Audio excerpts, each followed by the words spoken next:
नमस्कार साथियों। आज 10वीं कक्षा हिंदी विषय के अंतर्गत व्याकरण का महत्वपूर्ण भाग शब्द, पद और पदबंध के बारे में हम चर्चा करेंगे। सबसे पहले शब्द के बारे में देखते हैं, क्योंकि यहाँ से 4 नंबर के प्रश्न पूछे जाएंगे। विशेष रूप से पदबंध से शब्द और पद के बारे में मैंने पहले समास पढ़ाया, उस वक्त भी संक्षिप्त में जानकारी दिया था, लेकिन आज यहाँ आपको लिखित में पूरी जानकारी दी जा रही है। तो चलते हैं। शब्द आप सबको मालूम है, भाषा की सबसे छोटी इकाई है ध्वनि, प्रोनाउंसेंस जिसको बोलते उच्चारण, वो उसको सबसे छोटी इकाई माना जाता है। उसके बाद शब्द। शब्द मतलब वह सार्थक होनी चाहिए, तभी वह शब्द होता है। अब निरर्थक शब्द को हम शब्द की संज्ञा नहीं दे सकते। तो देखते हैं शब्द में किस तरह की परिभाषा दिया गया है। शब्द भाषा की लघुतम सार्थक स्वतंत्र इकाई को शब्द कहते हैं। देखिए, भाषा की लघुतम सबसे छोटे सार्थक यानी शब्दों का अर्थ देने वाला स्वतंत्र इकाई को ही शब्द कहते हैं। जब तक कोई अर्थवान वर्ण समूह, अर्थवान वर्णों का समूह स्वतंत्र रूप से प्रयुक्त होता है, उसे शब्द कहते हैं। शब्दकोश में पाए जाने वाले सब शब्द शब्द कहलाते हैं। यानी बिल्कुल वह स्वतंत्र होना चाहिए, अर्थवान वर्णों का समूह होना चाहिए और सार्थक होनी चाहिए। और इसका एग्जाम्पल है शब्दकोश, अर्थात डिक्शनरी में जो जितने भी शब्द पाए जाते हैं वे सारे शब्द कहलाते हैं।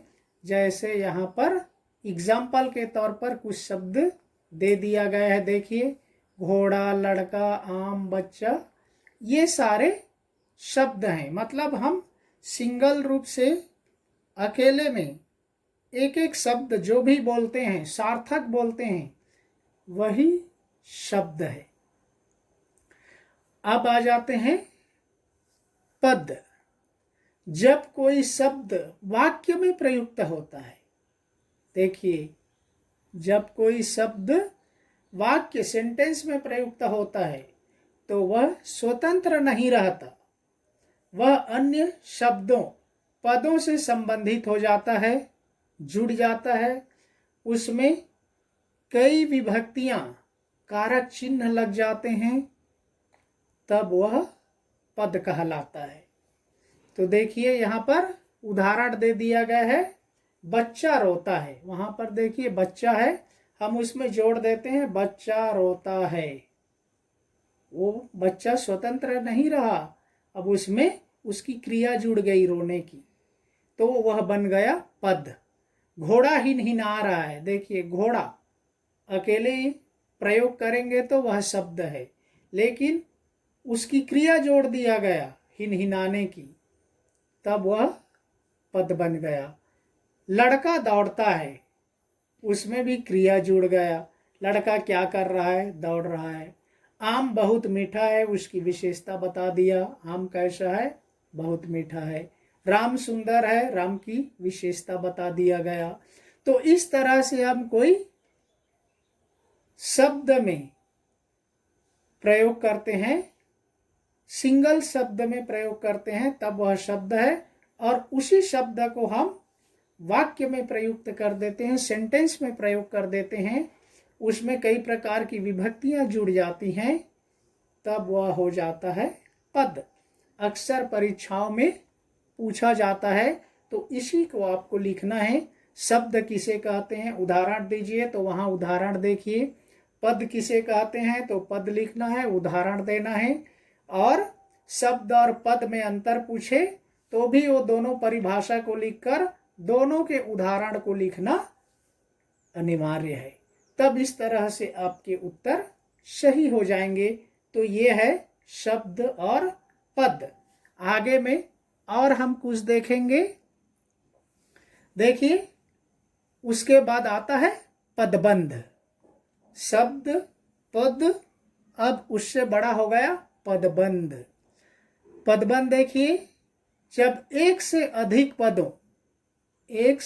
पदों पद के भेद होते हैं, संज्ञा, सर्वनाम, विशेषण, क्रिया और क्रिया विशेषण या अव्यय आदि, या कई पदों के योग से बने वाक्यांश जो एक ही पद का काम करते हैं, पदबंध कहलाते हैं।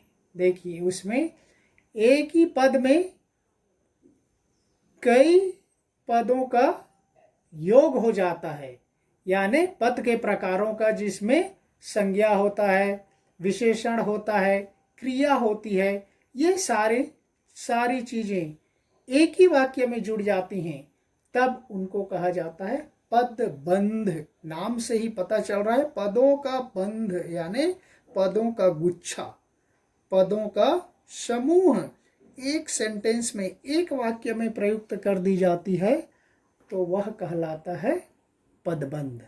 उदाहरण जैसे देखिए, छोटी बच्ची पुस्तक पढ़ती है। देखिए यहाँ पर कैसे जोड़ दिया गया, उसकी कर्ता कर्म क्रिया आ गया तीनों। छोटी बच्ची क्या पढ़ती है? पुस्तक पढ़ती है। पढ़ना क्रिया हो गया, पुस्तक कर्म हो गया। नेक्स्ट दूसरा देखिए, मेरे चाचा जी ने मुझे एक सुंदर घड़ी भेजी है। उसके चाचा जी ने सुंदर घड़ी की विशेषता बता दिया गया। किसने भेजा? उसके चाचा ने भेजा। तो इस तरह से उदाहरण आ जाएगा। तीसरा देखिए, मोहन सामने वाले मैदान में खेलेगा। मोहन खेलने जाएगा। कहाँ पर जाएगा? सामने वाले मैदान में जाएगा। तो इस तरह से जब एक से अधिक पद मिल जाते हैं और एक वाक्य का काम करते हैं, तब वह पदबंध कहलाता है। तो हम आगे में उसी पदबंध के प्रकार के बारे में पढ़ेंगे। पदबंध के भेद देखिए, यहाँ पर पदबंध के 5 भेद हैं। जैसे पद के 5 भेद हैं, सेम वही पदबंध के भी 5 भेद होते हैं। संज्ञा पदबंध, सर्वनाम पदबंध, विशेषण पदबंध, क्रिया पदबंध, क्रिया विशेषण पदबंध अथवा अव्यय पदबंध कहा जाता है, क्योंकि क्रिया विशेषण ही अव्यय का एक प्रकार है। हम आपको आगे और बताएंगे इसके बारे में विस्तार से। तो जिस तरह से हमने छोटी कक्षाओं में केवल शब्द पढ़े, संज्ञा, सर्वनाम, विशेषण, क्रिया, ये पद के 5 भेद होते हैं, तब वहां पर केवल शब्दों को लेते हैं। संज्ञा बोले तो नाम हो गया, सर्वनाम बोले तो संज्ञा के बदले में प्रयुक्त हो गया, विशेषण बोले तो संज्ञा सर्वनाम की विशेषता बताने वाला हो गया, क्रिया बोले तो संज्ञा और सर्वनाम के कार्यों के बारे में बताता है, और वह कैसा कार्य करता है वह क्रिया विशेषण बन जाता है। तो इस तरह से उसका ये संज्ञा, सर्वनाम, विशेषण, क्रिया और क्रिया विशेषण का विस्तारित रूप है वाक्यों के रूप में, जिसको कहा जाता है पदबंध। और हम उसी पदबंध के 5 प्रकारों के बारे में अगले वीडियो में हम विस्तार से चर्चा करेंगे उदाहरण के साथ। तो हम यहाँ पर इसको यहीं समाप्त करते हैं। तब तक के लिए धन्यवाद। जय हिंद।